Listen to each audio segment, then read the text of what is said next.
Picture this scenario. It is 2 p.m. on a Sunday afternoon. The house is quiet. The chaos of the work week has finally subsided. You have folded the laundry. You have answered the urgent emails. You have scrubbed the kitchen counters until they gleam. Logically, rationally, you know that you have earned a moment of peace. You sit down on your couch, intending to read a book, watch a film, or perhaps just stare out the window at the swaying trees. But then it happens. It starts not as a thought, but as a sensation.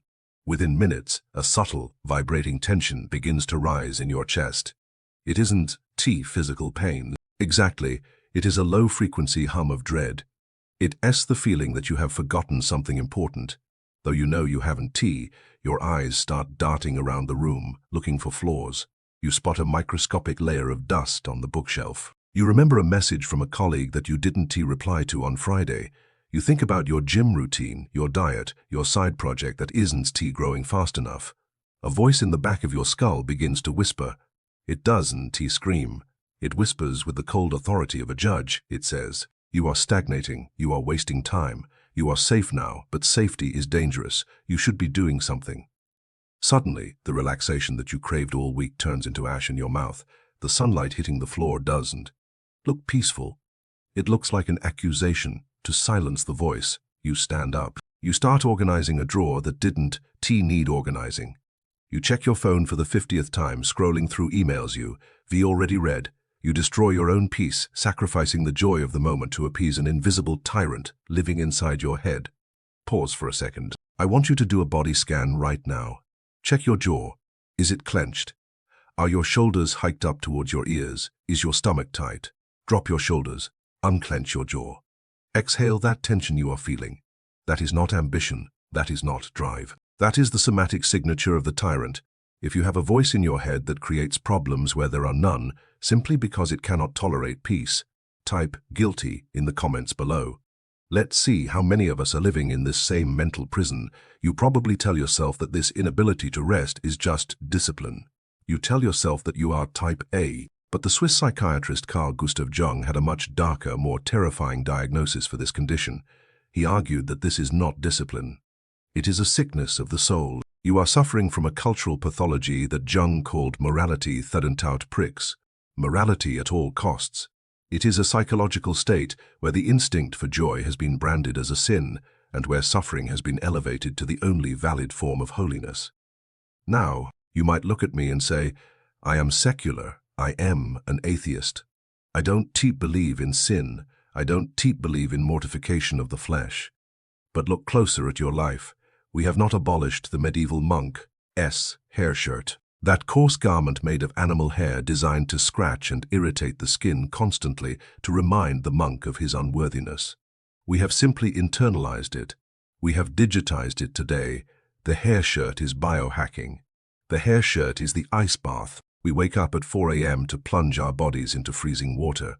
Why? We tell ourselves it's for dopamine regulation or inflammation, but be honest, it feels good because it hurts. It feels good because it proves we are conquering the soft, animal part of ourselves. The hair shirt is the Oura Rings. We track our sleep scores like they are moral report cards. If you wake up and the app says 85 optimal, you feel like a good person. If it says 60 pay attention, you feel a vague sense of moral failure. You feel shame over a biological function. The modern superego no longer speaks the language of theology. It speaks the language of optimization. It says, you are inefficient, you are unoptimized, you are average. Jung viewed this not as high civilization, but as a sign of spiritual immaturity. He wrote that forcing moral standards upon the psyche that violate our biological reality is a sign of barbarism. Why barbarism? Because it relies on brute force. It treats the human soul not as a garden to be tended, but as enemy territory to be conquered. And when you treat a part of yourself as an enemy, you initiate a civil war that you can never win. To understand why we voluntarily destroy our own happiness, we must understand the architecture of the voice that commands us to do so. Freud described the psyche as a house divided. But for the 21st century, I want you to imagine your psyche as a dysfunctional tech startup. In the basement, near the boiler room, you have the ID. Think of him as the drunk intern. He is millions of years old. He is biological, instinctual, and animal. He wants pizza. He wants to sleep for 12 hours, he wants to have sex, he wants to dance on the boardroom table. He has no concept of time or morality. He just wants to feel good now.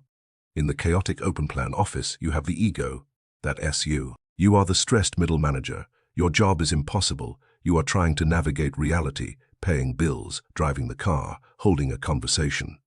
While the drunk intern is screaming for pizza in the basement, you are just trying to keep the company from going bankrupt, and then watching from the glass office on the top floor. Monitoring every keystroke through a CCTV camera is the superego. The superego is the psychotic HR director. He is the internalized voice of the father, the state, and the culture. He is the collection of every thou shalt not you were ever taught. But here is the problem. In the modern Western mind, this HR director has gone rogue. He has become a tyrant.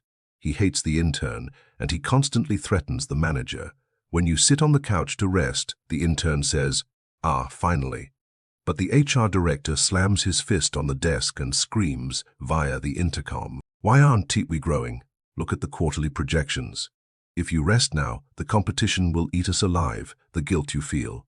That is the sound of the HR director writing you up for a disciplinary violation.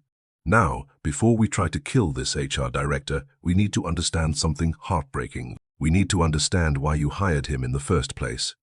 This voice, this harsh, critical, never satisfied voice, was once your protector. Imagine you are a child again. 5 years old. You are small, weak, and utterly dependent. You live in a world of giants, your parents. Your survival depends entirely on their approval. They control the food, the shelter, the love, and the safety. And these giants have rules. When you followed the rules, you received warmth. When you broke them, when you were too loud, too messy, too needy, you received coldness, withdrawal, or punishment. Your young brain, millions of years in the making, learned a survival equation: obedience equals safety. Mistakes equal danger, rest equals rejection. From an evolutionary perspective, to be rejected by the tribe meant death. So, you developed an internal radar system. You hired an internal monitor to watch your every move, to criticize you before the giants could criticize you. If you could punish yourself first, maybe you could avoid their punishment. If you could be perfect, maybe you would be safe. This was adaptive. It kept you alive. But here is the tragedy of the adult neurosis. The war is over. You are not 5 years old anymore. The giants are gone. You can feed yourself, you can shelter yourself. But the soldier in your head doesn't know the war is over. He is still patrolling the perimeter, weapon drawn, terrified that if you relax for 1 second, the sky will fall. You are living in a state of PTSD from a danger that no longer exists. So why do we keep listening? Why does it feel good, in a sick way, to deny ourselves pleasure? Jung offers a fascinating answer. Inflation. Inflation, in Jungian terms, is a state where the ego identifies with an archetype. In this case, we identify with the archetype of the hero or the machine. When you deny yourself rest, when you push through exhaustion to finish a project nobody asked for, you get a hit of dopamine. But it's not the warm dopamine of joy, it's the cold dopamine of superiority. You say to yourself, "Look at me. I am not like those lazy masses. I am disciplined. I am iron. I do not need sleep. I do not need comfort. I am pure will." This is what Jung calls the God complex. By rejecting your biological needs, you delude yourself into thinking you are a god. You feel expanded. You feel huge. This is the psychological trap of the grindset. It bribes you with the feeling of moral superiority in exchange for your vitality. But Jung warns us, inflation is always followed by alienation.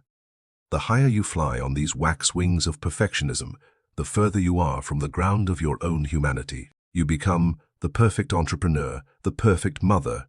You become a two-dimensional image, and images do not eat, they do not sleep, and they certainly do not feel joy. And this brings us to the inevitable crash.